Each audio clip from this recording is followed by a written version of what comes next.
ہمارے معاشرے کے لیے جو جن جن چیزوں کی ضرورت ہے وہ ہم چاہتے ہیں کہ ہمارے معاشرے تک وہ بات پہنچے، تو الحمدللہ اس کے تعلق سے آپ نے بہت سی عمدہ جو ہے گفتگو کے عظیم پہلو آپ نے سماعت فرمائے۔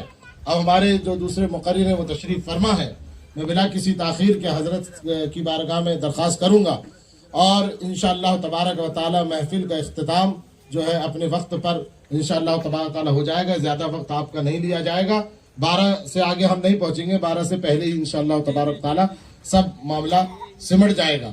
تو اب لیجئے میں بلا کسی تاخیر کے، یوں تو اس سے پہلے بھی یہاں مجلس ہوئی تھی اور نشے کے تعلق سے جو کاروبار لوگ کرتے ہیں اور نشہ کرتے ہیں اس کے تعلق سے بھی گفتگو ہوئی تھی، مگر ایسا ہے کہ اب اور دوسرے موضوع پر گفتگو ہونی چاہیے۔ ویسے ہمارے محلے کے لوگ ماشاءاللہ سمجھدار ہیں اور میں ان سے درخواست کرتا ہوں کہ یہ اس موضوع پر انشاءاللہ اور گفتگو ہوگی آنے والے وقتوں میں، مگر ابھی ہم نے ہمارے علماء کو جو ہے موضوع دیا تھا، جیسے حضرت کو شادی بیاہ کے تعلق سے اور حضرت کو ہم نے تعلیم و تربیت کے تعلق سے موضوع دیا ہے، تو یہ اس پر گفتگو ہوگی آنے والے وقتوں میں انشاءاللہ، اس پر بھی گفتگو ہوگی، مگر میں ہمارے محلے کے لوگوں سے درخواست کرتا ہوں کہ بھائیوں ایسے گندے کاروبار چھوڑ دیں، کوئی حلال کاروبار کو پکڑ لیں جس سے آپ کا بھی گھر سکھی ہو اور آپ کا معاشرہ بھی تندرست و توانا ہو۔ یہ ہم اس سے آپ سے درخواست کر سکتے ہیں، ریکویسٹ کر سکتے ہیں۔ ہدایت کا دینے والا تو اللہ تبارک و تعالی ہے، آپ ہمارے بھائی ہیں، ہم آپ کے ہیں، یہ معاشرہ آپ کا ہے، یہ بچے، یہ سارا معاشرہ، سب کے جذبات یہی کہتے ہیں کہ نہ کوئی ایسا کاروبار کرے، نہ کوئی ایسا نشہ کرے جس سے ہمارا معاشرہ تباہ و برباد ہو۔ اللہ تبارک و تعالیٰ سے عرض ہے کہ مولا تعالیٰ اپنے حبیب کے صدقے ہمیں عمل کی توفیق رفیق عطا فرمائے۔ اب لیجئے حضرت علامہ مولانا مفتی مصطفیٰ رضا چانگل صاحب قبلہ، یہ ہمارے استاد محترم حضرت علامہ مولانا مفتی صوفی عبد الرحمن صاحب قبلہ کے صاحبزادے ہیں، ان کے والد محترم بھی بہت بڑے عالم دین ہیں اور صوفی باصفا ہیں، واقعی جس کو صوفی کہتے ہیں وہ ہمارے صوفی عبد الرحمن صاحب قبلہ ہمارے استاد محترم کو دیکھ لیں۔ شترنجی پورے کی بڑی مسجد میں آپ امامت فرماتے تھے، 35 سال آپ نے امامت فرمائی۔ جس کو صوفی دیکھنا ہے وہ ان کو دیکھ لے کہ صوفی کیسا ہوتا ہے، الحمدللہ۔ اور ان کے صاحبزادے بھی ماشاءاللہ علم و عمل کے پیکر ہیں، اللہ تبارک و تعالی ان کے علم و عمل میں برکت عطا فرمائے۔ اب لیجئے حضرت کا بیان جو ہے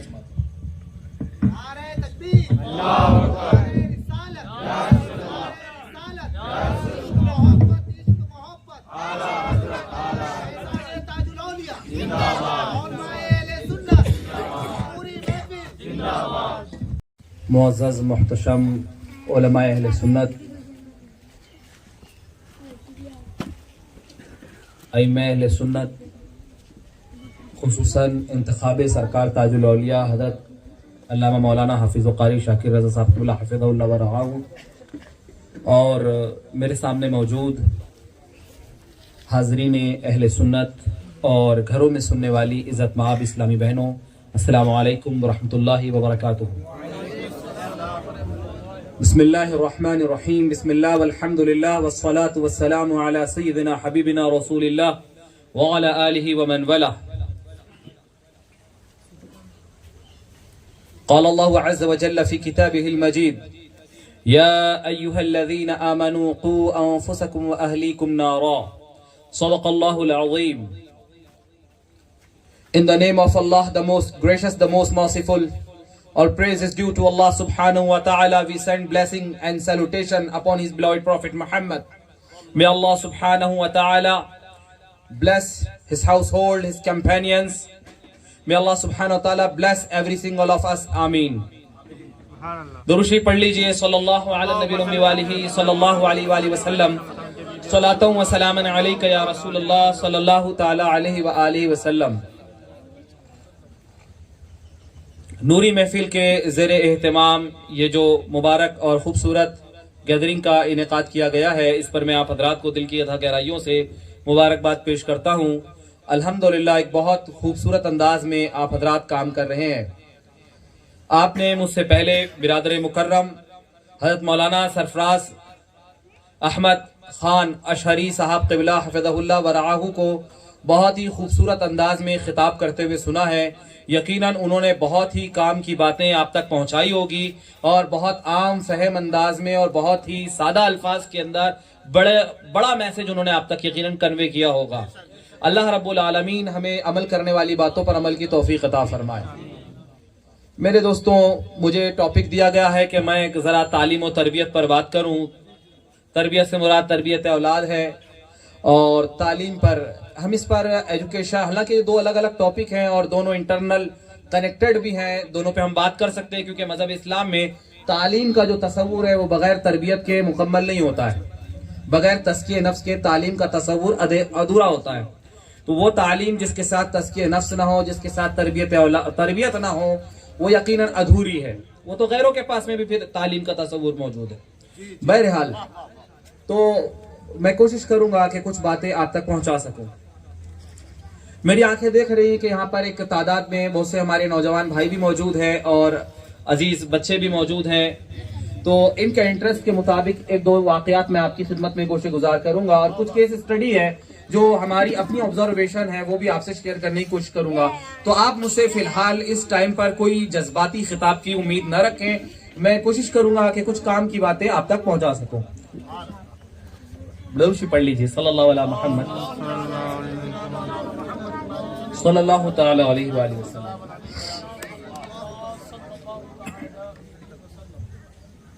یہ بات ہے آج سے تقریباً 1250 سال پہلے کی، اور کہانیاں سنانا اس لیے ضروری ہے کہ اب وہ کہانی سنانے والے نانی اماں اور دادی اماں بھی دنیا سے تشریف لے گئے جو ہیں، وہ ان کی اپنی مصروفیات ہے.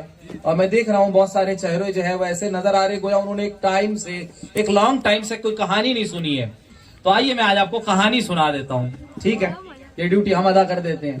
یہ بات آج سے تقریباً 1250 سال پہلے کی ہے جب عباسی سلطنت دنیا کے نقشے پر موجود تھی اور خلافت اسلامیہ کا رقبہ، اس کا ایریا اتنا زیادہ وسیع تھا کہ دنیا کے 3 بر اعظموں پر جو نظر آتے تھے، 3 بر اعظموں کی سرزمین پر جو ہے سلطنت اسلامیہ موجود تھی. بر اعظم افریقہ، بر اعظم ایشیا اور یورپ کا کچھ علاقہ جو ہے وہ بھی سلطنت اسلامیہ کا حصہ تھا. ادھر ویسٹ چائنا تک جو ہے وہ سلطنت اسلامیہ کی بارڈرز ملتی تھی، اور ادھر جو ہے موجودہ سیریا سے آگے تک کا علاقہ جو ہے وہ بھی سلطنت اسلامیہ کا حصہ تھا. یورپ کا کچھ علاقہ وہ سلطنت اسلامیہ کے باج گزار تھے، کچھ حصے میں آ گئے تھے، اور افریقہ کے اندر بھی کئی ممالک جو ہے الحمدللہ وہ سلطنت اسلامیہ کے تابع تھے. خلیفہ ہارون رشید کا زمانہ ہے اور ہارون رشید نے فرانس کے بادشاہ کو ایک 4 میٹر تقریباً آج کے حساب سے 4 میٹر اونچی پیتل کی گھڑی تحفے میں بھیجوائی. یہ گھڑی پانی سے چلتی تھی اور اس کی خاصیت یہ تھی کہ جتنا بجتا تھا، ایک بجتا تھا تو اندر سے ایک گیند نکلتی اور ایک سریلی آواز نکلتی اور ایک گھڑ سوار نکلتا تھا. پھر 2 بجتے تو 2 کو گیند نکلتی، آواز آتی اس سے، اور ساتھ ہی ساتھ 2 گھڑ سوار نکلتے تھے. پھر 3 بجتے تو 3، اس طرح سے. تو یہ جب گھڑی وہاں پر بطور گفٹ، بطور تحفہ بادشاہ نے، خلیفہ ہارون رشید نے بھجوائی فرانس کے بادشاہ کو، جس کا عربی میں نام شارلیمان لکھا ہوا ہے، جو ایکچول میں شاید چارلیس یا ایسا کچھ بنتا ہوگا. بہرحال تو بادشاہ اس مشین کو دیکھ کر، اس گھڑی کو دیکھ کر حیرت میں ڈوب گیا اور بڑا اندر سے پریشان ہوا کہ یہ کیا عجوبہ ہے، یہ کس قسم کا جادو ہے کہ یہ جتنے اس کے اندر یہ گھڑی طرح کی ایک چیز ہے جو ٹائم بھی بتاتی ہے اور اس کے اندر سے یہ گیند نکلتی ہے اور یہ ساری چیزیں. انہیں سمجھ نہیں آ رہا تھا یہ کیا چیز ہے. تو اپنے درباریوں سے مشورہ کیا لیکن بات نہیں بنی. تو انہوں نے اس زمانے کے جو کاہن تھے، جو ہاتھ دیکھنے والے اور ستارہ دیکھنے والے لوگ ہوتے ہیں، ان سے اس نے چرچا کیا، کاہنوں سے، جادوگروں سے اور کچھ مذہبی رہنماؤں سے گفتگو کی کہ یہ کیا چیز ہے. تو جانتے ہیں انہوں نے کیا جواب دیا؟ انہوں نے کہا کہ جی ہمیں یقین ہے، ہو نہ ہو اس میں شیطان ہے. اس میں شیطان ہے اور شیطان ہی یہ سارے کام کرتا ہوگا. تو ہم جو ہے شام میں اس کو دیکھیں گے کیا کرنا ہے، آپ ہمارے یہاں بھجوا دیجئے اس کو. بادشاہ نے بھجوا دی صاحب. اب جب شام ہوئی اور پھر رات شروع ہوئی تو سارے کے سارے اکٹھے ہوئے، کاہن، نجومی، جادوگر اور مذہبی رہنما سارے اکٹھا ہوئے، اور انہیں یقین تھا کہ شیطان جو ہے، چونکہ اب رات کا وقت ہو چکا ہے تو شیطان اب دن بھر کی ایکٹیویٹی سے تھک کے آرام کر رہا ہوگا، تو اس کے لیے انہوں نے اس کو کھولنا شروع کیا، اس مشین کو، اور اس مشین کو اس طریقے سے اس کا آپریشن کیا، ویسی اس کی انجینئرنگ کی جیسے ہمارے چھوٹے چھوٹے بچے اپنے کھلونوں کے ساتھ کرتے ہیں۔ تو انہوں نے اس کو کھولا، اور ان کا اندازہ یہ تھا کہ شیطان کسی کونے میں بیٹھا ہوگا اور خراٹے لے کر جو ہے وہ سو رہا ہوگا، لیکن جب اس کو کھولا تو اس کے اندر سے کوئی شیطان ویطان نہیں تھا۔ وہ تو ظاہر سی بات ہے، مشین تھی، میکانزم پہ ورک کر رہی تھی، تو اب اس کو پرزے الگ کر دیے انہوں نے سمجھنے کے لیے، لیکن مسئلہ یہ ہوا کہ وہ سارے پرزے تو الگ ہو گئے، لیکن اب اس کو جب دوبارہ اسمبل کرنا چاہا تو ان کے پاس میں کوئی ایسا جانکار آدمی نہیں تھا جو اس کو دوبارہ صحیح ڈھنگ سے اسمبل کر سکے، کل ملا کے گھڑی برباد کر دی۔ اب ظاہر ہے ہر دیش کے گپتچر جو ہے دوسرے دیش میں تو ہوتے ہی ہے نا بھائی، انٹیلیجنس کے لوگ یہ تو رہتے ہی ہیں تو وہ تو نیوز پہنچنی تھی، پہنچ گئی۔ بادشاہ اس قدر شرمندہ ہوا کہ شرمندگی کے مارے وہ خلیفہ ہارون رشید کو یہ بھی لیٹر نہیں لکھ پایا کہ بادشاہ سلامت، ہمارے کاہنوں اور جادوگروں کی مہربانی سے وہ گھڑی تباہ ہو چکی ہے، برباد ہو چکی ہے، اس کو جو ہے دوبارہ سے ریپیئر کروا دیجئے کر کے۔ اللہ اکبر، اس میں بہت بے عزتی ہوگی، اس میں بہت زیادہ انسلٹ ہوگی، یہ بات اللہ اکبر، میری بے وقوفی، اندازہ کریں 1250 سال پہلے کی بات کر رہا ہوں۔ یورپ کے اندر جو نئے دور کا آغاز ہوتا ہے، آپ لوگوں نے یورپ کی ہسٹری پڑھی ہوگی، آپ جانتے ہیں کب سے ہوتا ہے، آج سے 400 سال پہلے، جب مشینی انقلاب کا زمانہ شروع ہوتا ہے نا، جو مشینی ریولوشن جو سٹارٹ ہو رہا ہے، تو یہاں سے وہ ان کا معاملہ شروع ہوتا ہے، یعنی 400 سال پیچھے جائیں گے تو بولتے ہیں یہ ڈارک ایج تھا، اندھیرے کا دور تھا، جہالت کا دور مانتے ہیں۔ تو جس زمانے میں یورپ کے لوگوں کے اندر مشینوں کو سمجھنے کی قابلیت، بنانا تو دور کی بات، قابلیت اور صلاحیت نہیں تھی، مشین سے مراد اس طرح کی مشین کی بات کر رہا ہوں، ورنہ تو یہ بٹن بھی مشین ہے، ٹھیک ہے، تو میں عرض کر رہا ہوں کہ اس طرح کی مشینیں جب بنانے کا انہیں کوئی سینس نہیں تھا، وہ اس کو جادو سمجھتے تھے۔ اس وقت جناب آپ کے اسلاف دنیا میں ریسرچ کر رہے تھے، تحقیق کر رہے تھے، انوینشن دنیا کو دے رہے تھے، اور اپنی ایجادات سے دنیا کو نواز رہے تھے، الحمدللہ۔ وجہ مسلمانوں کا رشتہ قرآن و سنت سے بڑا مضبوط تھا، اور وہ اپنے علماء سے جڑے ہوئے تھے، اور وہ قرآن پڑھتے تھے، قرآن میں جن چیزوں کا تذکرہ ہوتا تھا ان پہ ریسرچ کرتے تھے، وتھ فوکس، کئی دن تک ایک ٹاپک پہ ریسرچ کرتے تھے۔ ایک لغت کے بہت بڑے امام تھے، ان کے بارے میں نے پڑھا، انہوں نے ایک ورڈ کے رائٹ میننگ کو جاننے کے لیے کہ اس کو عرب کے ولیجرز جو بدو لوگ ہوتے ہیں وہ کب اس ورڈ کا بے اختیار استعمال کرتے ہیں، اس کے لیے 6 مہینے تک رہے تھے۔ وہ قبائلی لوگوں کے ساتھ میں جو خانہ بدوش لوگ ہوتے ہیں ان کے ساتھ 6 مہینے کا ٹائم گزارا تھا۔ قرآن مجید میں اللہ نے فرمایا افلا یتدبرون افلا یتفکرون، کہ تم زمین و آسمان میں غور کیوں نہیں کرتے ہو، تم زمین و آسمان میں تفکر کیوں نہیں کرتے ہو۔ اور قرآن نے پھر تفکر کی، تدبر کی، سوچنے کی، تھاٹس کی الگ الگ ڈائمینشنز کو ذکر کیا، اور مسلمان اس پہ عمل کرتا تھا۔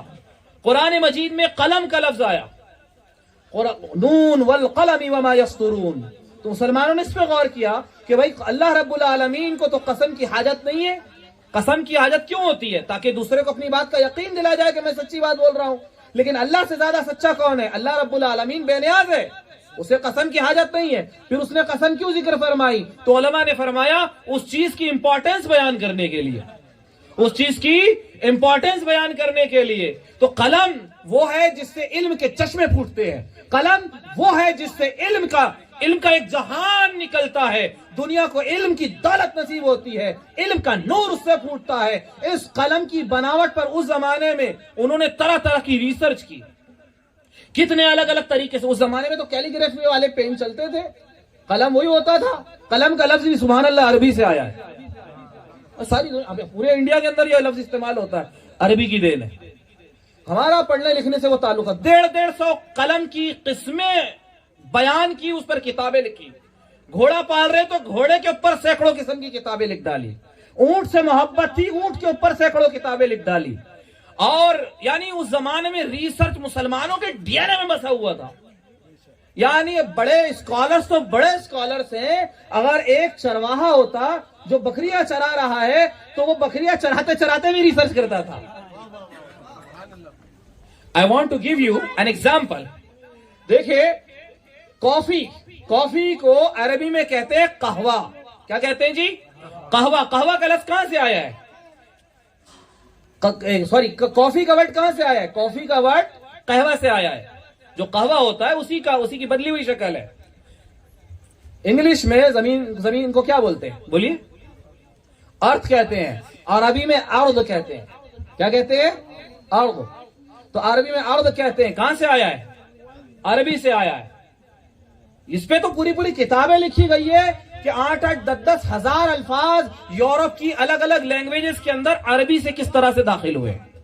اتنا احسان ہے یورپ کے اوپر عربوں کا.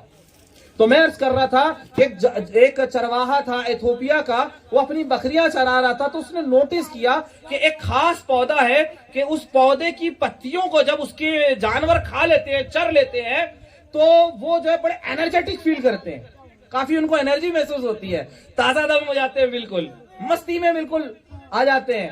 تو اس نے یہ چیز کو بار بار نوٹس کیا کہ یار جب بھی یہ والا پودا کھاتے ہیں تو ان کی چال بدل جاتی ہے. Observation, focus. اب آبزرویشن کا لیول کون سوچتا ہے بھائی جانور کون سا چارہ کھا رہا ہے, اس پہ کیا کیفیت تیار وارد ہو رہی ہے. مگر اس نے نوٹس کیا. نوٹس کرنے کے بعد وہ پتیوں کو توڑا, گھر لے کے گیا, اس کو بوائل کیا, اس کو کھا کر دیکھا, بوائل کر کے دیکھا, طرح طرح سے بنا کے دیکھا, یہاں تک کہ دنیا کو قہوہ کا جو ہے ایک بہترین تحفہ مل گیا. یہ کافی کا پودا تھا, کافی کی پتیاں تھی, وہ ان پتیوں کو اور ان بیج کو لے کر اس نے جو ہے وہ باقاعدہ طور پر اس کا ڈرنک تیار کیا, جس کو صوفیہ اکرام اپنی خانقاہوں میں دیر رات تک عبادت کرنے کے لیے استعمال کیا کرتے ہیں. ابھی تو شاید عالم صاحب اگر کافی پیئیں گے تو لوگ بولیں گے حضرت کافی کا شوق فرماتے ہیں, حضرت کافی کا شوق فرماتے ہیں. جناب والا اپنی ہسٹری پڑھو, اپنی ہسٹری پڑھو, دنگ رہ جاؤ گے کہ کیا شاندار ماضی اللہ تبارک و تعالیٰ نے ہمیں عطا فرمایا ہمارے اسلاف کے ذریعے. ماشاءاللہ. حضرت مولانا درانی صاحب قبلہ تشریف لا چکے ہیں, حضرت تشریف لائیں. اہلا وسہلا مرحبا. اللہ اکبر یا رسول اللہ. محترم حضرات, تو آپ دیکھیں کہ ہمارا جو اتہاس ہے, ہماری جو تاریخ ہے, وہ کتنی روشن تھی. اب اندازہ کیجئے, ابھی 12 منٹ ہوئے ہیں, 10-12 منٹ جو میں نے کچھ جھلکیاں آپ کے سامنے رکھی. اگر ہم چاہیں اس پہ ہم گھنٹوں بات کر سکتے ہیں, سیمینار کر سکتے ہیں, اور کئی دن تک ہم اس پہ بیان کر سکتے ہیں کہ کیا ہمارا گولڈن جو ہے وہ ہماری کیسی گولڈن ہسٹری رہی ہے, کیسی سنہری تاریخ رہی ہے. وجہ یہ تھی کہ قرآن سے رشتہ مضبوط تھا. قرآن پڑھتے تھے تلاوت کے لیے بھی, قرآن پڑھتے تھے ہدایت کے لیے بھی, اور قرآن پڑھتے تھے دماغ کو روشن کرنے کے لیے, قرآن پڑھتے تھے دل کی دنیا کو آباد کرنے کے لیے, قرآن پڑھتے تھے تاکہ اللہ کو راضی کر لیں, قرآن پڑھتے تھے تاکہ دنیا کے حقائق ہماری نظروں کے سامنے میں آ جائے, قرآن پڑھتے تھے تاکہ قرآن سے زندگی جینے کا سلیقہ حاصل کیا جائے, قرآن کو پڑھتے تھے تاکہ ایصال ثواب بھی کیا جائے, اور قرآن اس لیے بھی پڑھتے تھے تاکہ دنیا کی زندگی میں انقلاب برپا کیا جائے.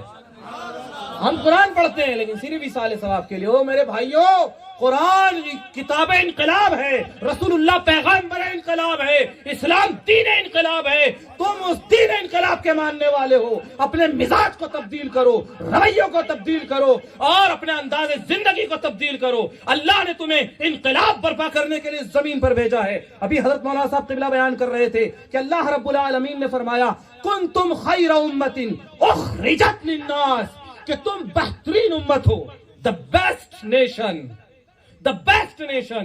بہترین امت مسلمہ. کیونکہ اس امت کا کام کیا ہے؟ لوگوں کو بھلائی کی طرف دعوت دینا, نیکی کی دعوت دینا, لوگوں کو گناہوں سے روکنا. یہ نبیوں کا مشن ہے. اے نوجوانوں, نوری محفل کے نوجوانوں, تم بھی سن لو. کھانا کھلانا بھی نیکی ہے, اور کپڑا پہنانا بھی نیکی ہے, اور علاج کرانا بھی نیکی ہے, اور کسی کو قرضہ دے دینا بھی نیکی ہے, اور اگر کوئی راستے میں کسی کی گاڑی کا پیٹرول ختم ہو گیا اسے تھوڑا سا سہارا دے دینا, یہ بھی نیکی ہے. لیکن سب سے بڑی نیکی لوگوں کو جہنم کی آگ سے بچانے کی کوشش کرنا ہے. لوگوں کو حرام اور حلال کی تمیز سے تمیز عطا کرنا، لوگوں کو نیکی اور برائی کا فرق سکھانا، ایمان اور کفر کا فرق بتانا، یہ مشن انبیاء کا مشن ہے۔ آدم علیہ السلام سے لے کر محمد الرسول اللہ صلی اللہ علیہ وسلم تک آپ تمام انبیاء کرام کی سیرت کو پڑھ جائیں، سب نے کیا کیا؟ جہنم کی آگ سے بچانے کی کوشش کی ہے۔ تو اس لیے قرآن پڑھتے تھے۔ لیکن ہمارا معاملہ کیا ہے؟ نہ تلاوت کے لیے کھولتے ہیں بھائی، نہ ہدایت کے لیے کھولتے ہیں، نہ رہنمائی کے لیے کھولتے ہیں، نہ انقلاب کے لیے پڑھتے ہیں۔ وہ تھے ہمارے اسلاف۔ وہ ہاسپٹلز کیسے بنائے اس زمانے میں انہوں نے، اللہ اکبر، ریسرچ کیسے کی، وہ تو پورا ٹاپک ہے بات کرنے کا، اس پہ کبھی بات کریں گے انشاءاللہ۔ تو یہ ہمیں واپس ہمیں جو ہے اسی تاریخ کو زندہ کرنا ہے۔ ہم انہی کے تو وارث ہیں، ہم انہی کے وارث ہیں جنہوں نے تاج محل اس دنیا کو عطا کیا ہے۔ جی ہم انہی کے وارث ہیں جنہوں نے قطب مینار کی بلندی عطا کی ہے، تاج محل کا حسن عطا کیا ہے، لال قلعہ کی گلابی دیش کو عطا کیا، ہم انہی کے وارث ہیں۔ اور ہمیں آنے والے ٹائم میں بہت کچھ انسانیت کو اس دیش کو دینا ہے انشاءاللہ۔ ہم بھی دیں گے، ہمارے آنے والی نسلیں بھی دیں گی۔ سب سے بڑی چیز تو یہ ہے، ہمارے پاس ایمان کی دولت ہے، توحید کی امانت سینوں میں ہے ہمارے، آسان نہیں نام و نشاں مٹانا ہمارا۔ جی آسان نہیں نام و نشاں مٹانا ہمارا۔ اللہ لوگ بولتے ہیں یہ لوگ یہ فلاں کام کرنے والے لوگ ہیں، یہ تو بڑے سمپل سے لوگ ہیں، سادہ سے لوگ ہیں۔ جناب کائنات کی سب سے بڑی دولت ہمارے سینوں میں ہے، اللہ کی امانت ہمارے پاس میں ہے۔ کبھی کسی سے انفیریئر نہیں ہونا، کسی سے احساس کمتری کی ضرورت نہیں ہے۔ خیر میں دوسرا مجھے